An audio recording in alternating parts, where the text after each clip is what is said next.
വായു ജല ഗുണനിലവാരം നിരീക്ഷണവും പരിഹാരവും എന്ന വിഷയത്തെ കേന്ദ്രീകരിച്ചുകൊണ്ടുള്ള ഇന്നത്തെ ഈ സെഷനിൽ പങ്കെടുക്കുന്നതിന് എത്തിച്ചേർന്നിട്ടുള്ള എല്ലാവരെയും ഈ ഹാളിലേക്ക് സഹർഷം സ്വാഗതം ചെയ്യുന്നു.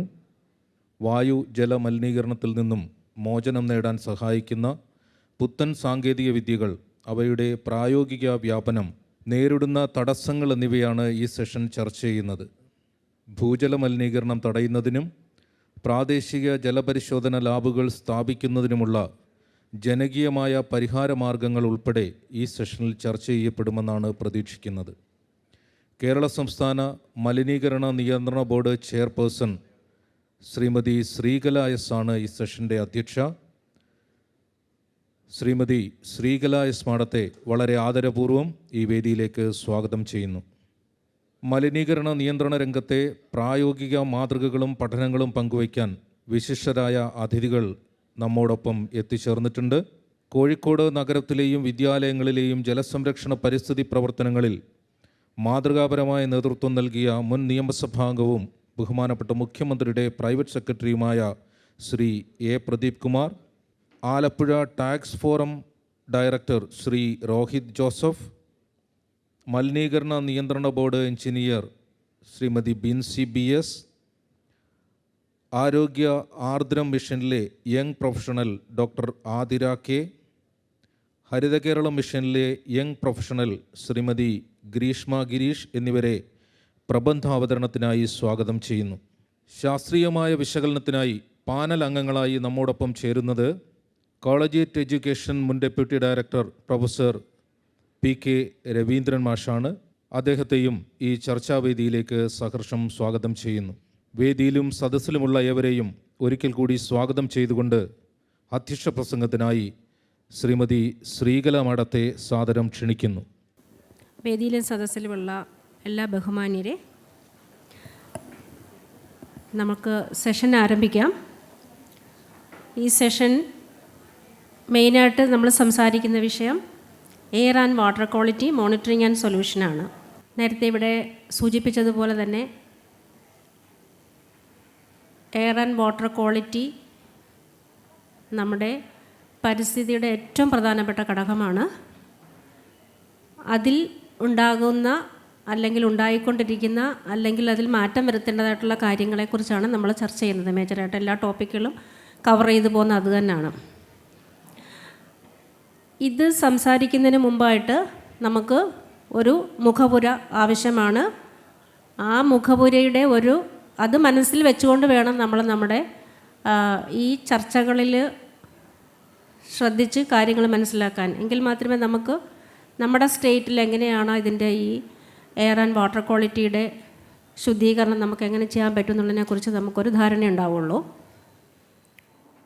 ഞാൻ എല്ലാ വേദിയിലും പറയുന്നൊരു പോയിൻറ്റുകൾ ഞാനൊന്ന് റിഫ്രഷ് ചെയ്യാനായിട്ട് ആഗ്രഹിക്കുകയാണ്. കേരളം നമുക്കറിയാം നീളത്തിലുള്ള ഒരു സ്ട്രിപ്പ് ഓഫ് ലാൻഡാണ് compared to the other state of India. 14 ജില്ലകളിൽ 9 ജില്ലകളും കടലോര ഡിസ്ട്രിക്റ്റുകളാണ്. റാംസാർ സൈറ്റുകളായ അഷ്ടമുടി, വേമ്പനാട് ലേക്ക് കേരളത്തിനാണുള്ളത്. 44 പുഴകൾ നമുക്കുണ്ട്. ഇതിനെ കണക്ട് ചെയ്യുന്ന ക്രീക്സുകളും ഡ്രെയിൻസുകളും കനാലുകളും കൈവഴികളും നമുക്കുണ്ട്. കടൽ 9 ജില്ലകളിൽ ചേർന്ന് നിൽക്കുന്നത് കൊണ്ട് തന്നെ പുഴകളും കടലും ചേരുന്നൊരു കോൺഫ്ലുവൻസ് പോയിൻ്റ് നമുക്കുണ്ട്. ഒരുപാട് സ്ഥലങ്ങളിൽ ഒരുപാട് റിവറൈൻസ് അതിൻ്റെ കൂടെ കണക്റ്റഡ് ആണ്. ഇതിൻ്റെ ഇടയ്ക്കുള്ള കുറച്ച് സ്ട്രിപ്പ് ഓഫ് ലാൻഡിലാണ് നമ്മുടെ വികസനങ്ങൾ ഉണ്ടാവേണ്ടത്. ഇൻഡസ്ട്രിയലൈസേഷൻ ആണെങ്കിലും അർബനൈസേഷൻ ആണെങ്കിലും. അപ്പം വളരെ വളരെ ശ്രദ്ധിച്ച് കൈകാര്യം ചെയ്യേണ്ട ഒരു ഭൂപ്രകൃതി ഘടനയാണ് കേരളത്തിനുള്ളത്. അതുകൊണ്ട് തന്നെ എയർ ക്വാളിറ്റിയും വാട്ടർ ക്വാളിറ്റിയും ഇവിടെ ഏറ്റവും ഇമ്പോർട്ടൻ്റ് ആണ്. നമുക്കറിയാം പശ്ചിമഘട്ട മലനിരകളിലുള്ള മലനിരകൾ നമുക്കുണ്ട്. സീഡ് ബ്രീസ് നമുക്ക് കിട്ടുന്നുണ്ട്. അപ്പോൾ ഇത്രയും കാര്യങ്ങളെ കണക്ട് ചെയ്തിട്ടാണ് നമ്മുടെ പരിസ്ഥിതിയുടെ ഒരു നിലനിൽപ്പ് ഇവിടെ പോകുന്നത്. അപ്പം പരിസ്ഥിതിയും മറ്റ് ഈ വേസ്റ്റ് മാനേജ്മെൻറ്റുകൾ എപ്പോഴും ഒരു റിലേഷൻ ഉള്ളത് കൊണ്ട് തന്നെ നമ്മളുടെ പരിസ്ഥിതിയുടെ അല്ലെങ്കിൽ പ്രകൃതിയുടെ ആ ഒരു ടോപ്പോഗ്രഫിക്കൽ ഫീച്ചേഴ്സും ഇതുമായിട്ട് എപ്പോഴും കണക്റ്റഡ് ആണ്. അതാണ് എയർ ക്വാളിറ്റിയിലും വാട്ടർ ക്വാളിറ്റിയിലും ഒക്കെ ഉള്ളൊരു ചേഞ്ച് ഉണ്ടാകാനുള്ള സാധ്യത. വാട്ടർ ക്വാളിറ്റി നമ്മൾ കോൺസെൻട്രേറ്റ് ചെയ്ത് പറയുകയാണെങ്കിൽ, അപ്പം ഇത്രയും ഒരു കേരളത്തിൻ്റെ ഒരു പിക്ചർ നമ്മുടെ മനസ്സിൽ ഉൾക്കൊണ്ടുകൊണ്ട് നമ്മൾ ഈ സബ്ജക്റ്റിനെ കാണണം. വാട്ടർ ക്വാളിറ്റിയുടെ കേസ് നമ്മൾ പറയുകയാണെങ്കിൽ പറഞ്ഞു, ഇത്രയും നമുക്ക് അബണ്ടൻസ് ഓഫ് വാട്ടർ ഉള്ളതാണ്. വാട്ടറിൻ്റെ വേസ്റ്റ് വാട്ടർ മാനേജ്മെൻറ്റുമായിട്ട് ബന്ധപ്പെട്ടുള്ള ആക്റ്റുകൾ മേജറായിട്ടും PCBയുടെ ലെവലിൽ ഉള്ളത് വാട്ടർ ആക്റ്റാണ്. വാട്ടർ സോഴ്സ് ഡിപ്പാർട്ട്മെൻറ്റ് വാട്ടറുമായിട്ട് ബന്ധപ്പെട്ട കാര്യങ്ങൾ ചെയ്യുന്നെങ്കിലും വേസ്റ്റ് വാട്ടർ മാനേജ്മെൻറ്റുമായിട്ടുള്ള കാര്യങ്ങൾ എപ്പോഴും ഡിസ്കഷൻ വരുന്നത് PCBയുടെ ഈ വാട്ടർ ആക്ട് 1974 ആണ്. ഇതിൽ നമ്മൾ ചർച്ച ചെയ്യുമ്പോൾ ഒരുപാട് കാര്യങ്ങൾ നമ്മൾ ഇതുമായിട്ട് ബന്ധപ്പെട്ട് ചർച്ച ചെയ്യുമ്പോൾ എങ്ങനെ ഇതിൻ്റെ വാട്ടർ യൂസേജിന് ശേഷം ഇതിനെ മാക്സിമം ട്രീറ്റ്മെൻറ്റ് നടത്തി ഡിസ്പോസ് ചെയ്യാമെന്നുള്ളതാണ്. ഇനിയിപ്പോൾ ഡിസ്പോസ് ചെയ്യാൻ നമ്മൾ ശ്രമിച്ചാലോ, നമ്മുടെ ഈ പർട്ടിക്കുലർ ടോപ്പോഗ്രഫിയിൽ പല സ്ഥലങ്ങളിലും നമ്മുടെ ഭൂമി മീൻ സെവൻ ലെവലിൻ്റെ താഴെ വരാറുണ്ട്. ആ സമയത്ത് നമുക്ക് ട്രീറ്റഡ് വെള്ളത്തിൻ്റെ ഡിസ്പോസലിൻ്റെ പെർക്കുലേഷൻ ബുദ്ധിമുട്ടായിട്ട് വരാറുണ്ട്. ആ സമയത്ത് നമുക്ക് എങ്ങനെ ചെയ്യണം? അപ്പോൾ ഇത്രയും കാര്യങ്ങൾ മനസ്സിൽ വയ്ക്കുകയും ഡെൻസിറ്റി ഓഫ് പോപ്പുലേഷൻ മറ്റ് സ്റ്റേറ്റിനെ കൺസിഡർ ചെയ്യുമ്പോൾ കൂടുതലും തന്നെയാണ്. അപ്പം ഏത് നൂതന സാങ്കേതിക വിദ്യ ഉപയോഗിച്ച് നമുക്ക് നമ്മുടെ ഈ പ്രശ്നത്തിനെ പരിഹരിക്കാം എന്നുള്ളതാണ്. നമ്മളപ്പം നമ്മുടെ കൺസ്ട്രെയിൻസ് മനസ്സിലെപ്പോഴും ഉണ്ടാകണം. നമ്മുടെ വാട്ടർ അബണ്ടൻസുകൾ, നമ്മുടെ പുഴ മലിനീകരിക്കരുത്, സീ നമ്മൾ ഡിസ്റ്റർബ് ചെയ്യരുത്, നമ്മുടെ മറ്റുള്ള എല്ലാ ജലസ്രോതസ്സുകളെയും നമ്മൾ കണ്ടാമിനേറ്റഡ് തന്നെ നമുക്ക് ഈ ടോപ്പോഗ്രഫിയിൽ നിന്നുകൊണ്ട് ഈ ട്രീറ്റഡ് വെള്ളത്തിനെ എങ്ങനെ നമുക്ക് യൂസ് ചെയ്യാം, അല്ലെങ്കിൽ എന്ത് ടെക്നോളജി ഉപയോഗിക്കാൻ നമുക്ക് പറ്റും. ഇപ്പം വാട്ടർ ആക്ട് 1974 എന്ന് പറയുന്നത് പാർലമെൻറ്റ് പാസ്സാക്കിയ ഇന്ത്യയുടെ ആക്റ്റാണ്. അതിൽ പറയുന്ന കാര്യങ്ങളും അതിൽ പറയുന്ന സ്റ്റാൻഡേർഡുകളും പാൻ ഇന്ത്യ ബേസിസിലുള്ള ജനറലായിരിക്കും. അപ്പം നമ്മൾ ആലോചിക്കുമ്പോൾ മറ്റു സ്റ്റേറ്റുകളുടെ ഒരു ടോപ്പോഗ്രഫി ആയിരിക്കത്തില്ല കേരളത്തിൽ. അപ്പം അവിടെ പറയുന്ന ആക്റ്റുകളിലെ എല്ലാ കാര്യവും ചിലപ്പോൾ നമുക്കിവിടെ നമ്മുടെ സ്റ്റേറ്റിൽ പൂർണ്ണമായിട്ട് അഡോപ്റ്റ് ചെയ്യാൻ പറ്റണമെന്ന് നിർബന്ധമില്ല. അപ്പം നമുക്ക് സ്റ്റാൻഡേർഡ് കുറച്ചും കൂടി ചില സമയത്ത് സ്ട്രിങ്ജൻ്റ് ആക്കേണ്ടി വരും. അപ്പോൾ അങ്ങനെയൊക്കെയുള്ള കൺസ്ട്രെയിൻസ് മനസ്സിലുള്ളത് കൊണ്ട് തന്നെ നമ്മുടെ സംസ്ഥാനത്തിൽ ഈ പറയുന്ന ട്രീറ്റ്മെൻറ്റ് സിസ്റ്റത്തിന് എത്ര എഫക്റ്റീവായിട്ടും എത്ര കോമ്പാക്റ്റായിട്ടും എത്ര എഫിഷ്യൻ്റായിട്ടും നമ്മുടെ സ്ഥലപരിമിതിയും കൂടെ നോക്കി എങ്ങനെ ചെയ്യാം എന്നുള്ളതിനകത്തുള്ള ഗവേഷണങ്ങളാണ് നമുക്ക് ആവശ്യം. അങ്ങനെയുള്ള ഗവേഷണങ്ങൾ നടക്കുന്നുണ്ട്. അതിൽ നമ്മളൊരുപാട് വിജയിച്ചിട്ടുണ്ട്. പഴയ ടൈപ്പുള്ള കൺവെൻഷണൽ ട്രീറ്റ്മെൻറ്റ് സിസ്റ്റങ്ങൾ നമുക്ക് വയ്ക്കാൻ സ്ഥലപരിമിതി ഉള്ളത് കൊണ്ട് തന്നെ നൂതന സാങ്കേതിക ടെക്നോളജിയിലോട്ട് നമുക്ക് പോകാം. നമുക്ക് ഇൻസ്റ്റിറ്റ്യൂഷണൽ ട്രീറ്റ്മെൻറ്റ് വേണമെങ്കിൽ ചെയ്യാം, സെൻട്രലൈസ്ഡ് ചെയ്യാം, ഡീസെൻട്രലൈസ്ഡ് ചെയ്യാം. അപ്പം ഈ രീതിയിലായിരിക്കണം ആ ട്രീറ്റ്മെൻറ്റ് സിസ്റ്റത്തിൻ്റെ ഒരു കാഴ്ചപ്പാടുണ്ടാവേണ്ടത്. അപ്പം റെഗുലേറ്ററി അതോറിറ്റി ആയിട്ടുള്ള ഡിപ്പാർട്ട്മെൻറ്റുകളുടെ റെഗുലേഷനും ഗൈഡൻസും അനുസരിച്ച് ഇംപ്ലിമെൻറ്റിംഗ് ഡിപ്പാർട്ട്മെൻറ്റ് ഈ കാര്യങ്ങളുടെ എല്ലാ പരിഗണനകളും കൺസിഡർ ചെയ്തുള്ള ട്രീറ്റ്മെൻറ്റ് സിസ്റ്റത്തിന് നമ്മൾ ഉണ്ടാക്കണം എന്നുള്ളതാണ്. ഇനി എയർ ക്വാളിറ്റിയിലോട്ട് പോയാൽ, എയർ എന്ന് പറഞ്ഞാൽ ട്രാൻസ്ബൗണ്ടറിയാണ്, ഒരു സ്ഥലത്ത് ബൗണ്ടറിയിൽ നിൽക്കത്തില്ല, അത് ഡിസ്റ്റർബ് ചെയ്ത് പോകുന്നതാണ്. അപ്പോൾ അതുകൊണ്ട് തന്നെ ടോപ്പോഗ്രഫിയും എയർ ക്വാളിറ്റിയും തമ്മിൽ നല്ല ഒരു റിലേഷനുണ്ട്. അതിൽ നമുക്ക് എങ്ങനെയൊക്കെ കാര്യങ്ങൾ ചെയ്യാൻ പറ്റും? ഇൻഡസ്ട്രിയൽ വളരെ വലിയ രീതിയിലുള്ള ഇൻഡസ്ട്രിയലൈസേഷൻ നമുക്കിപ്പോൾ ഇവിടെ ഇല്ല. ഉള്ള ഇൻഡസ്ട്രീസിൽ എങ്ങനെയാണ് നമുക്ക് ട്രീറ്റ്മെൻറ്റ് സിസ്റ്റങ്ങൾ ചെയ്ത് നമുക്ക് ചെയ്യാൻ പറ്റുന്നതിനെക്കുറിച്ച് നമുക്ക് ആലോചിക്കാൻ പറ്റും. അപ്പം ഇങ്ങനെയുള്ള കാര്യങ്ങൾ വളരെ വിശദമായി നമ്മൾ സംസാരിക്കുന്നൊരു സെഷനാണ്. എയർ ക്വാളിറ്റിയുടെ കാര്യത്തിൽ നേരത്തെ അവതാരകൻ പറഞ്ഞതുപോലെ തന്നെ ഡിറ്റോറിയേറ്റ് ചെയ്തുകൊണ്ടിരിക്കുകയാണ് എന്ന് നമുക്ക് പറയാൻ പറ്റത്തില്ല. ഡിറ്റോറിയേറ്റ് ചെയ്തുകൊണ്ടിരിക്കുന്ന സംഭവത്തിൽ നിന്നൊക്കെ നമ്മൾ ഒരുപാട് അഡ്വാൻസ്ഡായി. എയർ ക്വാളിറ്റി ഇൻഡെക്സ് എന്ന് പറയുന്നത് പബ്ലിക്കിന് മനസ്സിലാകുന്ന രീതിയിലുള്ള ഒരു എയർ ക്വാളിറ്റിയുടെ ഒരു വിശകലനമാണ്. നമ്മളിപ്പം മഴവെള്ളപ്പൊക്കത്തിന് അല്ലെങ്കിൽ മഴ പെയ്യുമ്പോൾ ഓറഞ്ച് അലേർട്ട്, റെഡ് അലേർട്ട് എന്നൊക്കെ പറഞ്ഞാൽ നമുക്കൊരു ഐഡിയ ഉണ്ട്. എന്ന പോലെ പബ്ലിക്കിന് മനസ്സിലാകുന്ന ഒരു ന്യൂമറിക്കൽ വാല്യൂ ആണ് എയർ ക്വാളിറ്റി ഇൻഡെക്സ്. അത് ഓരോ രാജ്യത്തിലും ഓരോ എയർ ക്വാളിറ്റി ഇൻഡെക്സ് അവർ ഫിക്സ് ചെയ്തിട്ടുണ്ട്, ഓരോ ലിമിറ്റ്. ഇന്ത്യയിലും ഉണ്ട് അങ്ങനെ. അപ്പം നമ്മുടെ നോക്കുകയാണെങ്കിൽ വിൻ്റർ സീസണിലാണ് ഏറ്റവും കൂടുതൽ എയർ ക്വാളിറ്റിയുടെ ഒരു ഡിറ്റോറിയേഷൻ വരാൻ സാധ്യത. നമ്മുടെ ഈ വിൻ്റർ സീസണിൽ നമ്മുടെ എയർ ക്വാളിറ്റി മറ്റെല്ലാ സ്റ്റേറ്റിനേക്കാളും ഗുഡ് ക്വാളിറ്റിയിലാണ്. 0 to 50, 51 to 100, 101 to 200 ഇങ്ങനെയാണ് പോകുന്നത്. ഗുഡ്, സാറ്റിസ്ഫാക്ടറി, മോഡറേറ്റ് ഈ പോകുന്നത്. പക്ഷെ നമ്മുടെ ഒരിക്കലും മോഡറേറ്റ് എബോവ് നമുക്ക് വന്നിട്ടില്ല. വളരെ ചെറിയ ചില കേസുകളിൽ നമുക്ക് ചിലപ്പം വിൻ്റർ ചില സമയത്തുണ്ടായ സമയങ്ങളിൽ വളരെ കുറച്ചൊന്ന് ചിലപ്പം ബോർഡർ ക്രോസ് ചെയ്തിട്ടുണ്ട്. അതൊന്നും നമ്മുടെ ടോപ്പോഗ്രഫിയുടെ ഒരു ലക്കും നമ്മുടെ നിരന്തരമായിട്ടുള്ള നമ്മുടെ ഒരു എയർ ക്വാളിറ്റിയുടെ ഒരു കൺട്രോളിങ്ങും കോർണറാണ്. ലോക്കലൈസ്ഡ് ആയിട്ടില്ലെങ്കിലും ആംബിയൻ്റ് എയർ ക്വാളിറ്റി ഇൻഡെക്സ് എപ്പോഴും ഗുഡ് ക്വാളിറ്റിയിലാണ്, അല്ലെങ്കിൽ സാറ്റിസ്ഫാക്ടറി റേഞ്ചിലായിരിക്കും. അപ്പോൾ അത് നമ്മളുടെ ഒരു വിജയം തന്നെയാണ്. അപ്പോൾ എയർ ക്വാളിറ്റി ഡിറ്റോറിയേറ്റ് ചെയ്തിരിക്കുന്നു നമുക്ക് അങ്ങനെയൊന്നും പറയാൻ പറ്റില്ല. എയർ ക്വാളിറ്റി നമുക്ക് ഇമ്പ്രൂവ് ചെയ്യാൻ സാധിക്കും. പല കാര്യങ്ങളുമുണ്ട്, ചെറിയ കാര്യങ്ങളിൽ പല കാര്യങ്ങൾ കൊണ്ട് എയർ ക്വാളിറ്റി ഇൻഡെക്സ് നമുക്ക് കറക്റ്റ് ചെയ്ത് പോകാൻ പറ്റും. അതൊക്കെ നമുക്ക് കളക്റ്റീവ് എഫേർട്ടാണ് അല്ലേ. നമ്മുടെ ഇൻസ്റ്റിറ്റ്യൂഷൻ്റെ നമ്മുടെ കോൺസ്റ്റിറ്റ്യൂഷനകത്ത് തന്നെ ഗവൺമെൻറ്റിൻ്റെ റെസ്പോൺസിബിലിറ്റിയും സിറ്റിസൺ റെസ്പോൺസിബിലിറ്റിയും ഉണ്ട്. ഇപ്പം അണ്ണാൻ കുഞ്ഞിനും തന്നാലായെന്നതിനൊക്കെ നമുക്ക് ഓരോരുത്തർക്കും ഓരോ കാര്യങ്ങൾ ചെയ്യാൻ പറ്റും. നമ്മുടെ വേസ്റ്റ് മാനേജ്മെൻറ്റ് ചെയ്യാൻ പറ്റും.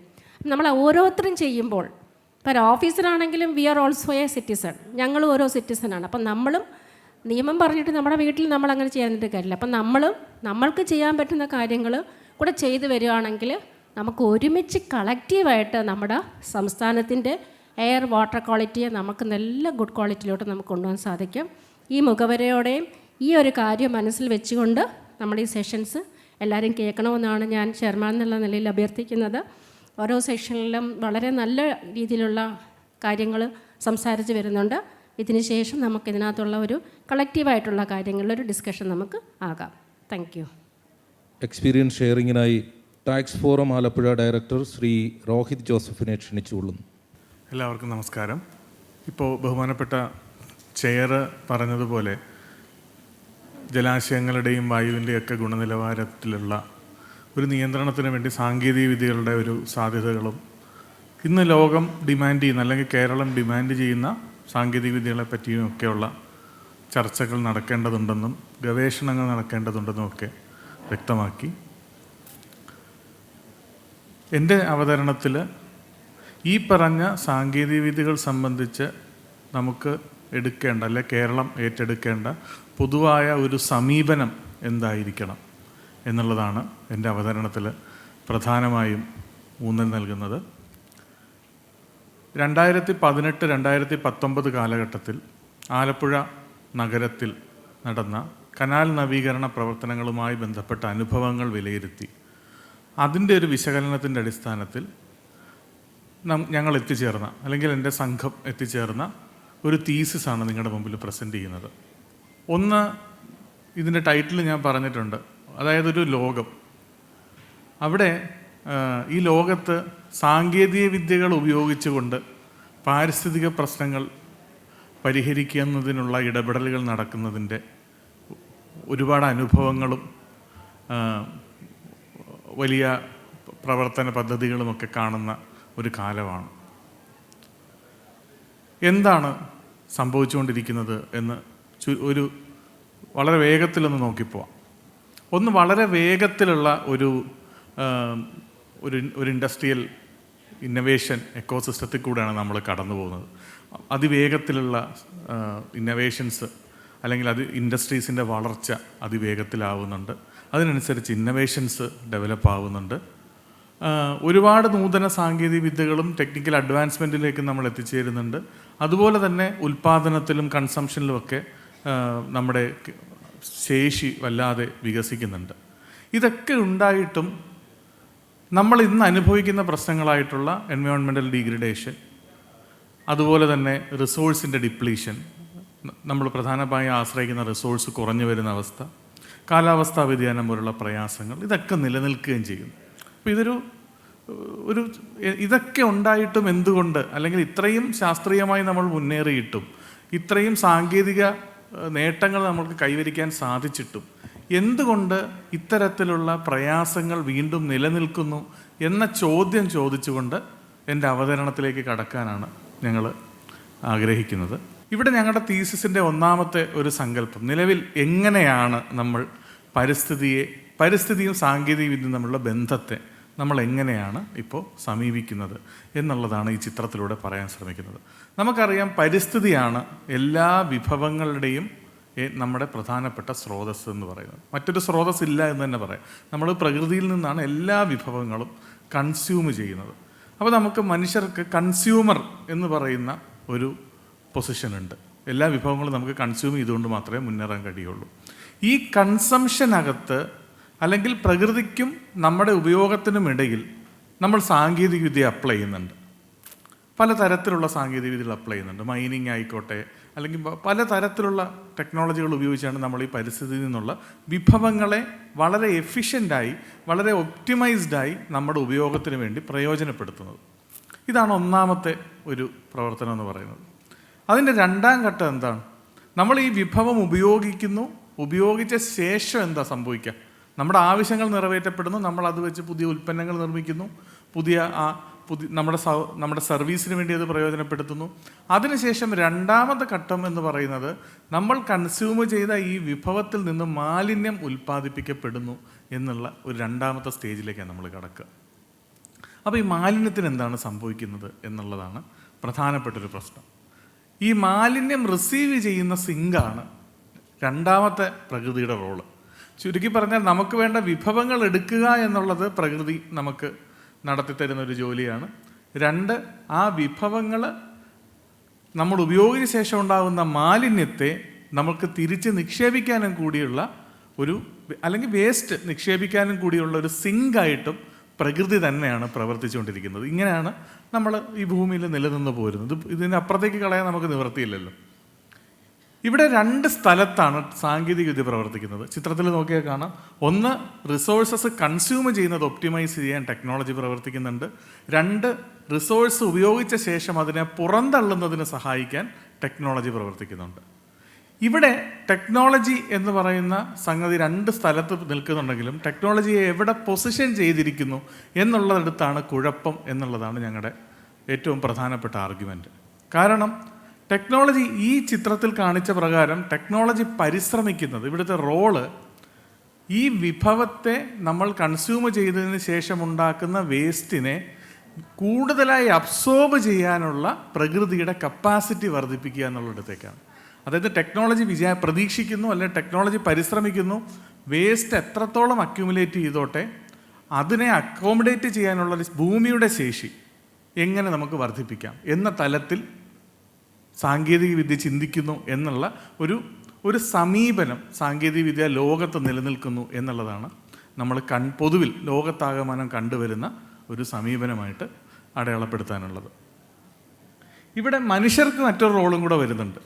ഒന്ന്, പ്രകൃതിയിൽ നിന്ന് വിഭവം എടുക്കുന്ന കൺസ്യൂമറാണ്.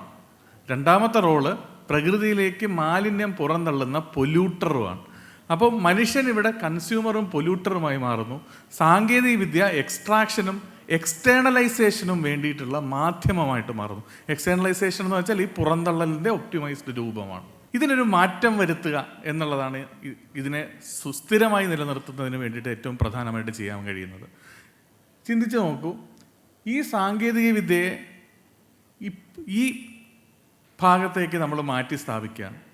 അവിടെ പ്രകൃതിയുടെ കപ്പാസിറ്റി ഈ വേസ്റ്റിനെ അക്കോമഡേറ്റ് ചെയ്യാൻ കൂട്ടുക എന്നുള്ളതല്ല, പകരം പ്രകൃതിയിലേക്ക് നിക്ഷേപിക്കുന്ന വിഭവങ്ങൾ അതിൻ്റെ റീജുവനേഷന് വേണ്ടിയിട്ടുള്ള, അല്ലെങ്കിൽ പരിസ്ഥിതിയുടെ പുനഃസ്ഥാപനത്തിന് വേണ്ടിയുള്ള, നമുക്ക് വീണ്ടും തിരിച്ചെടുക്കാൻ കഴിയുന്ന രീതിയിലുള്ള ഒരു സംഗതിയാക്കി നമുക്ക് മാറ്റുന്നതിന് വേണ്ടി സാങ്കേതിക വിദ്യ ഉപയോഗിക്കാൻ കഴിയുമോ എന്നുള്ളതായിരുന്നു പ്രധാനപ്പെട്ട ചോദ്യം.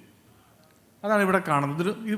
ഇതൊരു ചാക്രിക രൂപം കൈവരിക്കുകയാണ്. നമ്മൾ കൺസ്യൂം ചെയ്യുന്നതിന് സാങ്കേതിക വിദ്യ ഉപയോഗിക്കുന്നു, നമ്മൾ കൺസ്യൂം ചെയ്യുന്നു, കൺസംഷന് ശേഷം നമ്മൾ തിരിച്ചതിനെ പ്രകൃതിയിലേക്ക് തന്നെ നിക്ഷേപിക്കുന്നു. നിക്ഷേപിക്കുന്നത് മാലിന്യമായിട്ടല്ല, ഒരു പുനർജീവനത്തിനുള്ള, റീജനറേഷനുള്ള രീതിയിലാണ് സാങ്കേതിക വിദ്യ പ്രവർത്തിക്കുന്നത്. ഇവിടെ സാങ്കേതിക വിദ്യ കൺസംഷനും റീജനറേഷനും വേണ്ടിയുള്ള ടൂളായിട്ട് മാറുന്നു. മനുഷ്യർ കൺസ്യൂമറും കൺസർവറുമായിട്ട് മാറുന്നു. ആ പൊല്യൂട്ടർ എന്നുള്ള സംഗതി നമ്മൾ എടുത്ത് കളയുന്നു. അപ്പോൾ ഇത് സാധ്യമാണോ എന്നുള്ളതാണ് നമ്മൾ ചോദിച്ച ചോദ്യം. ഇവിടെയാണ് ആലപ്പുഴയുടെ അനുഭവം പ്രസക്തമാകുന്നത്. ആലപ്പുഴ കനാലുകൾ വളരെ പ്രശസ്തമായ ഒരു സംഗതിയാണ്.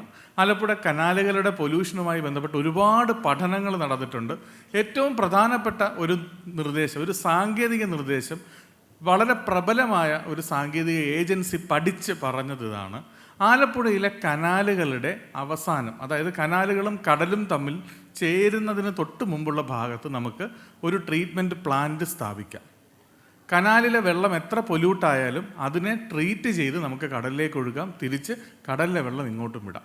ഈ ഒരു രീതിയിൽ ചെയ്തു കഴിഞ്ഞാൽ നമുക്ക് കനാലിൽ എത്ര മാലിന്യം വന്നാലും കനാലിലെ വെള്ളത്തെ നമുക്ക് മാനേജ് ചെയ്ത് നിലനിർത്താൻ പറ്റും. ഇതായിരുന്നു ഈ പറഞ്ഞപ്പെട്ട നിർദ്ദേശം. ഞാൻ ആദ്യം കാണിച്ച 2 സമീപനങ്ങളിൽ ഒന്നാമത്തെ സമീപനം പ്രകാരമുള്ള ഒരു നിർദ്ദേശമാണ് ഈ വരുന്നത്. എന്താണ് ഇവിടെ സംഭവിക്കുന്നത്?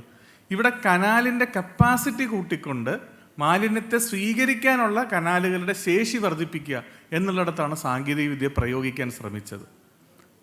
അങ്ങനെ വരുമ്പോൾ ആലപ്പുഴക്കാർ പ്രകൃതി വിഭവങ്ങൾ, കനാലിലെ വെള്ളം ഉപയോഗിക്കുന്നവരായി മാറുന്നു, കനാലിലേക്ക് മാലിന്യം തള്ളുന്ന പൊല്യൂട്ടറായി മാറുന്നു. അപ്പം ആളുകളെ എന്നും എല്ലാ കാലവും പൊല്യൂട്ടറായിട്ട് നിലനിർത്തുക, കനാലിൻ്റെ മാലിന്യത്തിലുണ്ടാകുന്ന അളവ് എല്ലാ കാലവും വർദ്ധിപ്പിക്കുക, സാങ്കേതിക വിദ്യയുടെ കപ്പാസിറ്റി വർദ്ധിപ്പിച്ച് കച്ചവടം വർദ്ധിപ്പിക്കുക. ഈ നിലയ്ക്കുള്ള അപകടകരമായ ഒരു സൈക്കിളാണ് നിർദ്ദേശിക്കപ്പെടുന്നത് എന്ന് മനസ്സിലാക്കണം. ഇതിൽ നിന്നുള്ളൊരു മാറ്റമായിരുന്നു ആലപ്പുഴ കനാൽ നവീകരണ പദ്ധതി എന്നാണ് ഞങ്ങൾ മനസ്സിലാക്കുന്നത്. എന്താണ് വ്യത്യാസം? ആലപ്പുഴ കനാൽ നവീകരണ പദ്ധതിയിലെ ഏറ്റവും പ്രധാനപ്പെട്ട സംഗതി, ആളുകൾ കനാലിലേക്ക് മാലിന്യമല്ല തള്ളിയത്, മാലിന്യത്തെ അവരവരുടെ വീട്ടിൽ സംസ്കരിച്ച് ആ സംസ്കരിച്ചതിന് ശേഷം കനാലിലേക്ക് പോകേണ്ടത് വെള്ളമാണ്, മാലിന്യമല്ല. അപ്പം സംസ്കരണം ആളുകളുടെ ഉത്തരവാദിത്തത്തിൽ നടക്കുകയാണ്. അതിന് സാങ്കേതിക വിദ്യകൾ പ്രചരിപ്പിക്കുകയാണ്. ഉദാഹരണത്തിന് നമ്മൾ ഖരമാലിന്യം എടുത്ത് നോക്കുക. ഖരമാലിന്യത്തെ കനാലിലേക്ക് നിക്ഷേപിച്ച് അത് കനാലിൽ നിന്ന് STPയിലെത്തി STP അതിനെ ട്രീറ്റ് ചെയ്ത് മാറ്റുന്ന സാഹചര്യമല്ല ആലപ്പുഴയിൽ ഉണ്ടായത്. പകരം ഖരമാലിന്യത്തെ ആലപ്പുഴയിലെ വീടുകളിൽ ബയോബിന്നുകൾ കൊടുത്ത്, അല്ലെങ്കിൽ ബയോഗ്യാസ് പ്ലാന്റ് കൊടുത്ത്, അല്ലെങ്കിൽ എയറോബിക് ബിന്ന് കൊടുത്ത് സംസ്കരിച്ച് ആ സംസ്കരിച്ചതിന് ശേഷമുള്ള പ്രോഡക്റ്റ്, അല്ലെങ്കിൽ ഇപ്പോൾ ദ്രവമാലിന്യമാവട്ടെ, അതിനെ ട്രീറ്റ് ചെയ്ത് അതിലുള്ള വേസ്റ്റിനെ റിമൂവ് ചെയ്ത് റിക്കവർ ചെയ്തതിന് ശേഷം ആ വെള്ളത്തെ തിരിച്ച് കനാലിലേക്ക് കൊടുക്കുന്ന രീതിയിലുള്ള ഒരു പരിവർത്തനമാണ് നടന്നത്. ഇതാണ് പ്രധാനപ്പെട്ട വ്യത്യാസം എന്ന് പറയുന്നത്. ഇതാണ് സമീപനത്തിലുള്ള വ്യത്യാസം. ഇവിടെ സാങ്കേതികവിദ്യ പ്രയോഗിക്കപ്പെട്ടിട്ടുണ്ട്.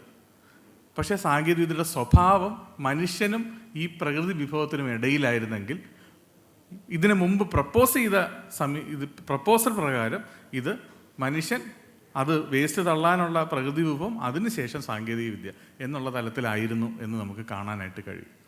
പ്രധാനമായിട്ടും ഇതിൽ നടന്ന പ്രവർത്തനങ്ങളിൽ ഒന്ന്, ഇതുമായി ബന്ധപ്പെട്ട ഡേറ്റ ജനറേറ്റ് ചെയ്യുക എന്നുള്ളതായിരുന്നു ആലപ്പുഴ കനാൽ നവീകരണവുമായി ബന്ധപ്പെട്ട ഏറ്റവും പ്രധാനപ്പെട്ട കാര്യം. പ്രശ്നം മനസ്സിലാക്കുക എന്നുള്ളത് വളരെ പ്രധാനപ്പെട്ടൊരു സംഗതിയായിരുന്നല്ലോ. അപ്പോൾ വിദ്യാർത്ഥികൾ, അക്കാദമിക സമൂഹം, ഇവരുടെ എല്ലാ നേതൃത്വത്തിൽ കനാലിൻ്റെ 3 തരത്തിലുള്ള ഡേറ്റകളാണ് ശേഖരിച്ചത്. ഒന്ന്, ജോഗ്രഫിക്കലായിട്ടുള്ള കനാലിൻ്റെ പ്രത്യേകതകൾ.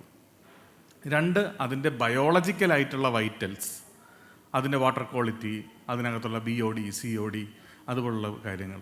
3ാമതായിട്ട് ആ പ്രദേശത്തെ സാമൂഹിക സാമ്പത്തിക അന്തരീക്ഷം. ഈ 3 വിവരങ്ങളും കൂടെ ഒരുമിച്ച് ചേർത്തുകൊണ്ടാണ് ഈ പറഞ്ഞ തരത്തിലുള്ള ഒരു സമീപനം നിർമ്മിക്കുന്നതിന് വേണ്ടിയിട്ടുള്ള ഒരു ഇടപെടൽ സാധ്യമാക്കിയെടുക്കാനായിട്ട് കഴിഞ്ഞത്. പ്രധാനപ്പെട്ട വിശദാംശങ്ങളൊന്നും ഞാൻ പറയുന്നില്ല, പ്രധാനപ്പെട്ട ഇടപെടലുകൾ മാത്രം ഞാൻ പറയാം. എന്ത് നിലനിന്നു എന്ന് ഞാൻ പറയാം. കാര്യം ഇന്ന് ഞാൻ പറഞ്ഞ ഒന്നാമത്തെ രീതിയിലുള്ള സമീപനം മാത്രമേ വിജയിക്കൂ എന്ന് വിശ്വസിക്കുന്ന ലോകത്ത്, ഭൂമി മലിനമായാൽ നമുക്ക് ചൊവ്വയിലേക്ക് മാറാം, അല്ലെങ്കിൽ മാലിന്യത്തെ ചൊവ്വയിലേക്ക് നമുക്ക് കൊണ്ട് നിക്ഷേപിക്കാം എന്ന് സാങ്കേതിക വിദ്യ ചിന്തിക്കുന്ന ഒരു കാലത്ത് എന്താണ് ആലപ്പുഴയിൽ സാധ്യമായത്? പ്രധാനപ്പെട്ട ഒരു 2-3 സംഗതികളുണ്ട്. ഒന്ന്, ഈ ആലപ്പുഴയിലെ ഒരു പ്രധാന കനാലിലേക്ക് കണക്റ്റ് ആവുന്ന ഒരു ചെറുതോടിൽ വെച്ച DWATS എന്ന് പറയുന്ന സാങ്കേതികവിദ്യ, ഇവിടെ പലരും ഇന്നലത്തെ സെഷനിൽ അത് കേട്ട് കാണും. DWATS എന്ന് പറയുന്ന സാങ്കേതികവിദ്യ ഇന്നിപ്പോൾ 8 വർഷമാകും, ഇപ്പോഴും അത് പ്രവർത്തിച്ചുകൊണ്ടിരിക്കുകയാണ്. മേൽപ്പറഞ്ഞ ഒരു സെൻട്രലൈസ്ഡ് സാങ്കേതികവിദ്യ കനാലിൻ്റെ എൻഡിൽ, കനാലിനും ബീച്ചിനും ഇടയിൽ കൊണ്ടുവരാതെ തന്നെ ആലപ്പുഴ കനാൽ താരതമ്യേന മാലിന്യമില്ലാത്ത ഒരു സംഗതിയായിട്ട് നിലനിൽക്കുകയാണ്.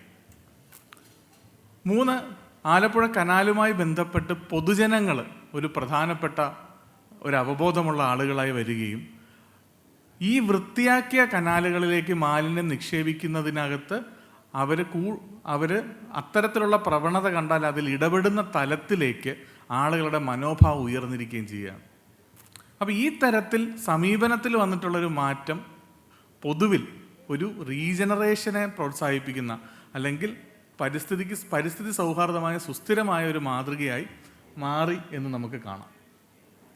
ഈ പ്രവർത്തനത്തെ കൺക്ലൂഡ് ചെയ്യുകയാണ്. ഈ പ്രവർത്തനത്തിൽ ഏറ്റവും പ്രധാനപ്പെട്ട സംഗതിയായി നമുക്ക് മനസ്സിലായത്, കഴിഞ്ഞ 8 വർഷമായി ഇതിനകത്ത് പ്രവർത്തിക്കുന്ന അനുഭവങ്ങളിൽ നിന്ന് മനസ്സിലായത്, ഡയലോഗ് സോണുകൾ ഉണ്ടാവുക എന്നുള്ളതാണ്. ഡയലോഗ് സോണുകൾ എന്ന് പറഞ്ഞാൽ ആളുകൾക്ക് സംവദിക്കുന്നതിനുള്ള ഇടങ്ങളുണ്ടാവുക എന്നുള്ളതാണ്. ആളുകളെന്ന് പറഞ്ഞാൽ ആരാണ് എന്നുള്ളതാണ് ഇതിനകത്ത് ഏറ്റവും പ്രധാനപ്പെട്ട ചോദ്യം. പല തരത്തിലുള്ള ആളുകൾ കൂടിച്ചേർന്നിട്ടാണ് ഒരു സാങ്കേതിക വിദ്യാ പ്രയോഗമാണെങ്കിലും കനാലുകളുടെ നവീകരണമാണെങ്കിലും ഇത്തരം പദ്ധതികളാണെങ്കിലും നിർമ്മിക്കുന്നത്. ആലപ്പുഴ കനാലുകളുമായി ബന്ധപ്പെട്ട പ്രവർത്തനത്തിൽ ഞങ്ങൾ ഐഡൻറ്റിഫൈ ചെയ്ത പ്രധാന ആളുകൾ, ഒന്ന് ആലപ്പുഴ നിവാസികളായിട്ടുള്ള പൊതുജനങ്ങൾ ഒരു പ്രധാനപ്പെട്ട ആളുകളായിരുന്നു. രണ്ട്, എൻജിനീയറിംഗ് അല്ലെങ്കിൽ സാങ്കേതിക വിദ്യാ സമൂഹം, അത് ഡിപ്പാർട്ട്മെൻറ്റുകളുമായിട്ട് ബന്ധപ്പെട്ട ആളുകളുണ്ടായിരുന്നു. അല്ലാതെയുള്ള സാങ്കേതിക വിദ്യാ സമൂഹം ഇതിനകത്തൊരു ഭാഗമാണ്. മൂന്നാമത്തെ വിഭാഗം എന്ന് പറയുന്നത് രാഷ്ട്രീയ നേതൃത്വമാണ്. നാലാമത്തെ വിഭാഗം എന്ന് പറയുന്നത് ഉദ്യോഗസ്ഥരാണ്. ഇവരെ എങ്ങനെയാണ് നമ്മൾ കാണുന്നത് എന്നുള്ളതാണ് കാര്യം. ഈ സംവേദനം നടക്കേണ്ടത് ഈ വിഭാഗങ്ങൾക്കിടയിലാണ്. നമുക്ക് മനസ്സിലാവുന്നത് ഇത്തരം പ്രവർത്തനങ്ങൾ നടക്കുമ്പോൾ ഈ 4 വിഭാഗത്തിനും 4 വൊക്കാബുലറിയാണുള്ളത്, അല്ലെങ്കിൽ 4 ഭാഷയാണുള്ളത്. എല്ലാവരും പറയുന്നത് മലയാളം തന്നെയാണ്, പക്ഷേ ഒരു വിഭാഗം പറയുന്നത് മറ്റൊരു വിഭാഗത്തിന് കമ്മ്യൂണിക്കേറ്റ് ചെയ്യുന്ന വിധത്തിലാവുക എന്നുള്ളതാണ് ഒരു സംഭാഷണം നടക്കുന്നതിൽ ഏറ്റവും പ്രധാനപ്പെട്ട സംഗതി. അങ്ങനെ വരുമ്പോൾ എൻജിനീയർക്ക് ഒരു പക്ഷേ പൊതുജനത്തിന് മനസ്സിലാവുന്ന അവരുടെ ദൈനംദിന നീഡ് മനസ്സിലാക്കി അവർക്ക് മനസ്സിലാവുന്ന ഭാഷയിൽ സംസാരിക്കേണ്ടി വരും. രാഷ്ട്രീയ നേതൃത്വത്തോടെ എൻജിനീയറോ പൊതുജനമോ സംസാരിക്കുമ്പോൾ അവരുടെ യുക്തി മനസ്സിലാക്കി ആ തരത്തിൽ സംസാരിക്കേണ്ടി വരും. ഇത്തരത്തിൽ ഓരോ വിഭാഗത്തിനും അവരവരുടേതായ യുക്തികളുണ്ടാവും, ഭാഷയുണ്ടാവും, സമീപനങ്ങളുണ്ടാവും. ഈ സമീപനങ്ങൾ ഒരുമിച്ച് ചേർത്ത് ഒരു കൃത്യമായിട്ടുള്ള ഒരു കാഴ്ചപ്പാടിലേക്കും പ്രശ്നപരിഹാര സമീപനത്തിലേക്കും എത്തുന്ന ഒരു പ്രോസസ്സ് വളരെ ഇമ്പോർട്ടൻ്റ് ആണ് എന്ന് നമുക്ക് മനസ്സിലാവുകയാണ്. ആ പ്രോസസ്സിനെയാണ് നമ്മൾ ട്രാൻസ്ഡിസിപ്ലിനറി എന്ന് വിളിച്ചത്. അതിൻ്റെ റിസൾട്ടാണ് ഇതിനകത്തൊരു കോംപ്രമൈസ് അല്ല ഉണ്ടായത്. അതായത് ഒരു സാങ്കേതിക വിദ്യയുടെ തലയിൽ വെച്ചിട്ട് ആലപ്പുഴ കനാൽ നവീകരണം വിജയിപ്പിക്കാൻ ശ്രമിക്കുകയല്ല ചെയ്തത്. പകരം എല്ലാവർക്കും സൊല്യൂഷൻസ് എമർജൻ്റ് ആയിരുന്നു. ടെക്നിക്കൽ ഫീസിബിലിറ്റി ഉറപ്പാക്കിയിട്ടുണ്ട്, രാഷ്ട്രീയമായിട്ട് നിലനിൽക്കുന്നതാണ്, അഡ്മിനിസ്ട്രേറ്റീവ് പ്രൊസീജിയേഴ്സ് എൻഷുർ ചെയ്യുന്നതാണ്, കമ്മ്യൂണിറ്റിയുടെ ആവശ്യങ്ങളെ പരിഗണിക്കുന്നതാണ്. എല്ലാ കാര്യങ്ങളും സാറ്റിസ്ഫൈ ചെയ്തുകൊണ്ട് കോംപ്രമൈസ് ഇല്ലാതെ നമുക്കൊരു സൊല്യൂഷൻ നടത്തിയെടുക്കാൻ പറ്റി എന്നുള്ളതാണ് ഏറ്റവും പ്രധാനപ്പെട്ട കാര്യം. സോ ഇതാണ് എൻ്റെ ഫൈനൽ സ്ലൈഡ്. 3 ഘടകങ്ങളാണ് ഈ പ്രവർത്തനത്തെ സഹായിച്ചത് അല്ലെങ്കിൽ പിന്തുണച്ചത്. ഒന്നാമത്തെ സംഗതി എന്ന് പറഞ്ഞാൽ വിഷ്വലൈസേഷനാണ്. കാണാത്തതിനെ കാണിച്ചു കൊടുക്കുക എന്ന് പറയുന്ന പ്രവർത്തനം. ജലാശയങ്ങളുടെ മലിനീകരണം നമ്മൾ എന്നും കാണുന്ന സംഗതിയാണ്, പക്ഷേ ഇൻവിസിബിളാണ്. ശ്രദ്ധിച്ചിട്ടുണ്ടാവും. അതൊരു വളരെ പ്രധാനപ്പെട്ട സംഗതിയാണ്. ആളുകൾ കാണുന്നുണ്ടാവും, പക്ഷേ മനഃപൂർവ്വം കാണാതെ ഇരിക്കുന്ന സംഗതികളുണ്ട്. അപ്പോൾ അത്തരം സംഗതികളെ ആളുകൾക്ക് കാണിച്ചു കൊടുക്കുക. അത് ആളുകളെന്ന് പറഞ്ഞാൽ ഞാൻ ഈ പറഞ്ഞ എല്ലാ വിഭാഗത്തിലും ഉൾപ്പെടും. വിദ്യാർത്ഥികൾക്ക് കാണിച്ചു കൊടുക്കേണ്ടി വരും, ജനങ്ങൾക്ക് കാണിച്ചു കൊടുക്കേണ്ടി വരും, രാഷ്ട്രീയ നേതൃത്വത്തിന് കാണിച്ചു കൊടുക്കേണ്ടി വരും, ഉദ്യോഗസ്ഥർക്ക് കാണിച്ചു കൊടുക്കേണ്ടി വരും. ഓരോരുത്തർക്കും കാണിച്ചു കൊടുക്കുന്നതിന് അവരവരുടേതായ ഭാഷ ഉപയോഗിക്കേണ്ടി വരും. ഈ രീതിയിൽ കാണിച്ചു കൊടുക്കുക എന്നുള്ളതാണ് ഒന്നാമത്തെ ഘട്ടം, വിഷ്വലൈസേഷൻ. രണ്ടാമത്തെ ഘട്ടം ഡയലോഗുകൾ സംഭവിക്കുക എന്നുള്ളതാണ്. അതായത് സംഭാഷണം നടക്കണം. അവിടെ ചിലപ്പോൾ വിമർശനങ്ങളായിരിക്കാം, തർക്കങ്ങളായിരിക്കാം, ആശയപരമായിട്ടുള്ള സംഘർഷങ്ങൾ ഉണ്ടാവാം. പക്ഷേ ഇതിൻ്റെ എല്ലാം റിസൾട്ട് എന്ന് പറയുന്നത് കളക്റ്റീവായിട്ടുള്ളൊരു ഇൻ്റലിജൻസ് ആ പ്രശ്നത്തെ സംബന്ധിച്ച് രൂപപ്പെടുന്നു എന്നുള്ളതാണ്. ആ ഇൻ്റലിജൻസിനകത്ത് പ്രശ്നത്തെ നന്നായി മനസ്സിലാക്കുന്നുണ്ടാവും, എല്ലാവരുടെയും ആവശ്യങ്ങളും ഉദ്ദേശങ്ങളും താല്പര്യങ്ങളും പരിഗണിക്കുന്നുണ്ടാവും, നിലനിൽക്കുന്ന സസ്റ്റെയിൻ ചെയ്യുന്ന ചില സൊല്യൂഷൻസ് നിർമ്മിക്കപ്പെടുന്നുണ്ടാവും. ഇതാണ് രണ്ടാമത്തെ സംഗതി. ഏറ്റവും അവസാനത്തെ സംഗതി ഡെമോൺസ്ട്രേഷനാണ്. കാര്യം ആളുകൾക്ക് ആത്മവിശ്വാസം വരണം. ആത്മവിശ്വാസം വരിക എന്ന് പറയുന്നത് ഏറ്റവും പ്രധാനപ്പെട്ട ഒരു സംഗതിയാണ്. കാരണം നമ്മൾ സിദ്ധാന്തം പറഞ്ഞാൽ പോരാ, ചെയ്ത് കാണിക്കണം. അങ്ങനെ അതായത് ഒന്നും നടക്കില്ല എന്ന് കരുതുന്ന ഒരു ലോകത്ത് കാര്യങ്ങൾ നടക്കും, ഇത്തരം മാതൃകകൾ സാധ്യമാണ് എന്ന് ആളുകൾക്ക് മനസ്സിലാവുന്ന തരത്തിലേക്കുള്ള ഡെമോൺസ്ട്രേഷനുകൾ വരണം. ഞാൻ ഈ സമ്മേളനവുമായി ബന്ധപ്പെട്ടിട്ടുള്ള അവതരണങ്ങൾ ഏറ്റവും കൂടുതൽ ശ്രദ്ധിച്ച ഇത്തരം ഡെമോൺസ്ട്രേഷനുകളാണ്. ആ ഡെമോൺസ്ട്രേഷനുകൾ എങ്ങനെയാണ് ആളുകൾക്ക് പുതിയ കോൺഫിഡൻസ് നിർമ്മിച്ചു കൊടുക്കുന്നത് എന്ന് കാണുകയായിരുന്നു. ഇതിനോടൊപ്പം ഞാൻ ഈ 2 ഭാഗങ്ങളും കൂടെ കൂട്ടിച്ചേർക്കാനാണ് ശ്രമിച്ചത്. ഒന്ന്, കാര്യങ്ങളെ വിസിബിളൈസ് ചെയ്യണം, ആളുകളെ എത്രത്തോളം ഇതിനകത്ത് ഉൾച്ചേർത്ത് കാര്യങ്ങൾ ചെയ്യാൻ പ്രവർത്തിക്കാൻ കഴിയണം എന്നുള്ള സംഗതി. 2, ആളുകളുമായി എത്രത്തോളം നമുക്ക് ഒരു സംഭാഷണത്തിൽ ഏർപ്പെട്ട് ഒരു സൊല്യൂഷൻ നിർമ്മിക്കാൻ കഴിയുമെന്ന സംഗതി. ഇത്തരത്തിലുള്ള ഒരു സമീപനത്തിലൂടെ ഞാൻ പറഞ്ഞ രീതിയിലുള്ള അല്ലെങ്കിൽ ഒരു റീജനറേറ്റ് ചെയ്യുന്ന സുസ്ഥിരമായ ഒരു പരിഹാരം സാധ്യമാണ് എന്നുള്ളതാണ് ആലപ്പുഴയുടെ അനുഭവം വ്യക്തമാക്കുന്നത്. ഇത് മാത്രം പറഞ്ഞുകൊണ്ട് എൻ്റെ അവതരണം അവസാനിപ്പിക്കുന്നു. നന്ദി. Thank you sir.